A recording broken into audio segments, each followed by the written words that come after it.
punya daya tarik tersendiri bagi sebagian orang di Indonesia. Tak heran jika ada saja orang yang memburu iPhone dalam kondisi bekas pemakaian, dengan alasan supaya bisa mendapatkan ponsel Apple itu dengan harga murah. iPhone memang terkenal sebagai ponsel dengan harga yang mahal, apalagi saat awal peluncuran seri iPhone terbaru. Misalnya pada iPhone 13 series, harganya bisa mencapai 30 juta rupiah untuk model tertinggi iPhone 13 Pro Max. Jangankan iPhone 13 Pro Max, iPhone 12 Pro Max sebagai model tertinggi pada seri yang lebih lama, kini harganya masih berada pada kisaran 20 juta rupiah dalam kondisi baru, sebagaimana tertera di marketplace iBox. Di sisi lain, iPhone second harganya tentu jauh lebih murah daripada iPhone yang dalam kondisi baru. Misalnya, iPhone 12 Pro Max bekas kini dihargai sekitar 15 juta rupiah, terpantau di marketplace Facebook.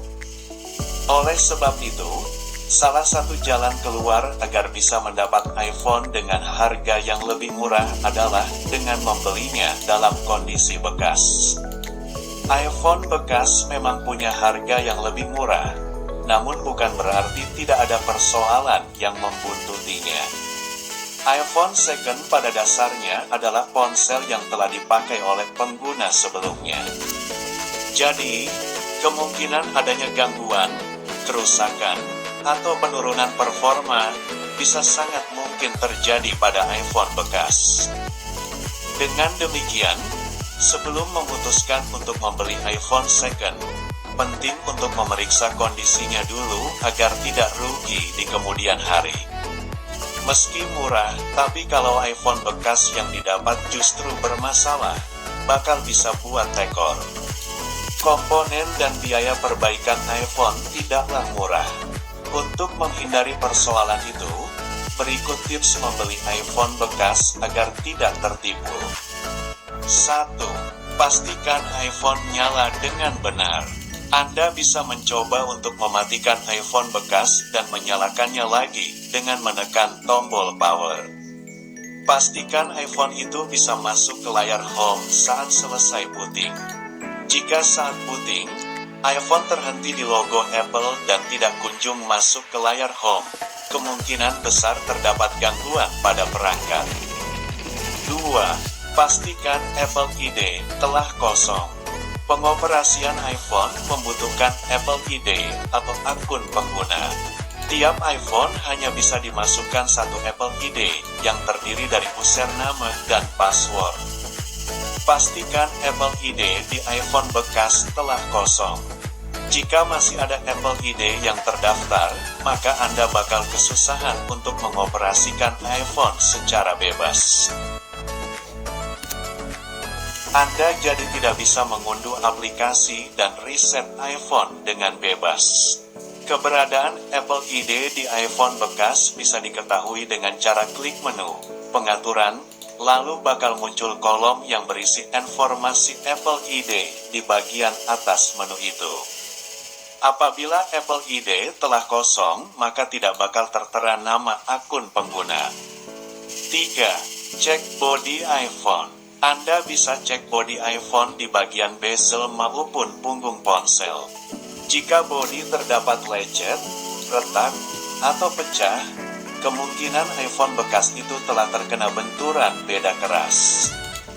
Benturan tersebut bisa saja mempengaruhi komponen yang ada di dalam ponsel.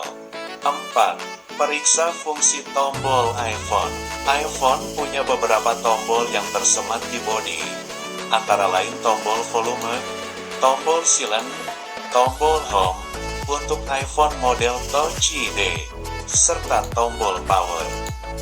Pastikan semua tombol tersebut dapat ditekan dan bekerja dengan baik. 5.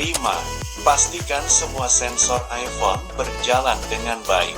iPhone punya beberapa sensor untuk menjalankan fitur ponsel, seperti sensor proximity, gyroscope, haptik, Face ID atau Touch ID, dan sebagainya. Anda bisa mencoba beberapa fitur di iPhone untuk memastikan sensor tersebut berjalan dengan baik. Misalnya, sensor proximity bisa dicoba dengan fitur panggilan telepon. Saat panggilan telepon aktif dan iPhone diletakkan ke telinga, idealnya layar iPhone bakal gelap sebagai pertanda sensor proximity berjalan normal. 6. Cek kesehatan dan fungsi baterai iPhone. Baterai iPhone bekas tentu mengalami penurunan performa karena telah dipakai terlebih dahulu oleh pengguna sebelumnya. Namun selama baterai iPhone belum dalam status kesehatan, servis, tandanya masih bisa digunakan dengan baik. Status kesehatan baterai iPhone bisa dilihat di opsi baterai dalam menu pengaturan. Pastikan baterai tidak dalam kondisi status kesehatan, servis. Anda juga perlu untuk mencoba fungsi baterai dengan melakukan pengisian daya. Tunggu hingga persentase daya naik. Apabila persentase daya tidak bertambah saat diisi, kemungkinan besar baterai iPhone mengalami kerusakan. 7. Cek fungsi kamera iPhone. Anda bisa memeriksa fungsi semua kamera yang ada iPhone dengan mencobanya untuk mengambil gambar atau video. Kemudian, lihat hasil tangkapan dari kamera tersebut. Apabila terdapat semacam noda atau bintik hitam, kemungkinan kamera terdapat gangguan. 8. Periksa respon dan kondisi layar iPhone.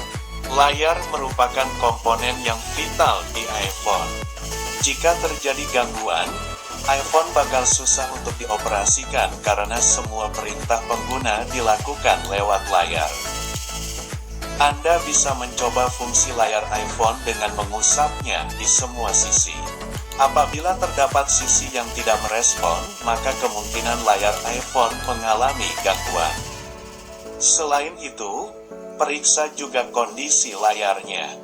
Jika ada bercak noda warna putih, hitam, atau ada bayangan dengan warna kontras, seperti merah, biru, atau hijau, maka layar iPhone telah mengalami kerusakan. 9.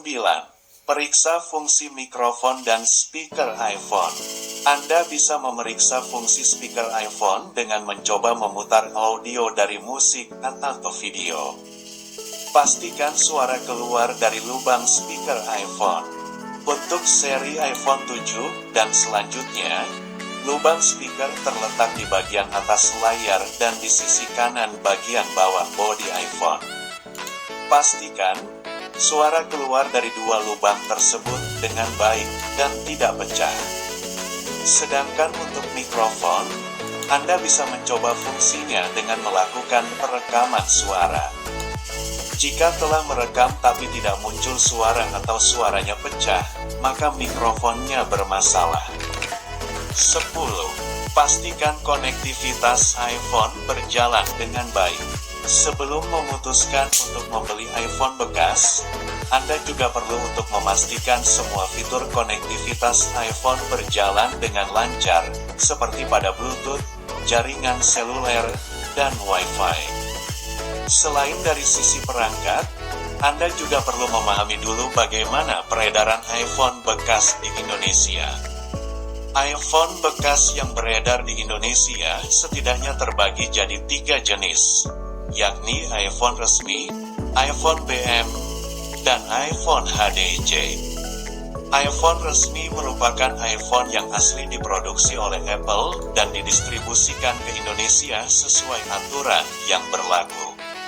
Sedangkan iPhone BM, Black Market, merupakan iPhone yang asli diproduksi Apple, namun tidak didistribusikan sesuai aturan yang berlaku. Kemudian, iPhone HDC adalah iPhone abal-abal atau tiruan yang tidak diproduksi oleh Apple. iPhone bekas resmi biasanya dikenal juga dengan X garansi iBox, karena ponsel dulu dibeli dalam kondisi baru dari iBox selaku distributor yang sah secara aturan. Sedangkan iPhone bekas BM biasanya disebut X garansi internasional, karena ponsel mungkin dulu dibeli dalam kondisi baru dari luar negeri yang diedarkan tanpa mengikuti aturan di Indonesia. Dari 3 jenis tersebut, yang memungkinkan untuk dibeli adalah jenis iPhone resmi. iPhone bekas resmi tidak bakal terkena pemblokiran jaringan seperti iPhone bekas BM. Kualitasnya pun sangat jauh lebih baik dibanding iPhone HDC. iPhone bekas di Indonesia bisa diperoleh lewat toko ponsel atau perorangan. Membeli iPhone bekas di toko bakal relatif aman karena penjual biasanya memberikan jaminan atau garansi. Garansi itu bukan dari Apple, melainkan diberikan toko secara mandiri. Dengan kata lain, apabila terjadi kerusakan pada iPhone, maka toko itu yang bakal langsung memperbaikinya. Sementara itu, iPhone bekas yang dijual perorangan tidak bakal memberikan garansi. Dengan demikian, Anda mungkin bakal mengalami kesulitan saat iPhone bekas yang dibeli dari perorangan terjadi kerusakan. Itulah 10 tips membeli iPhone bekas agar tidak tertipu. Semoga bermanfaat.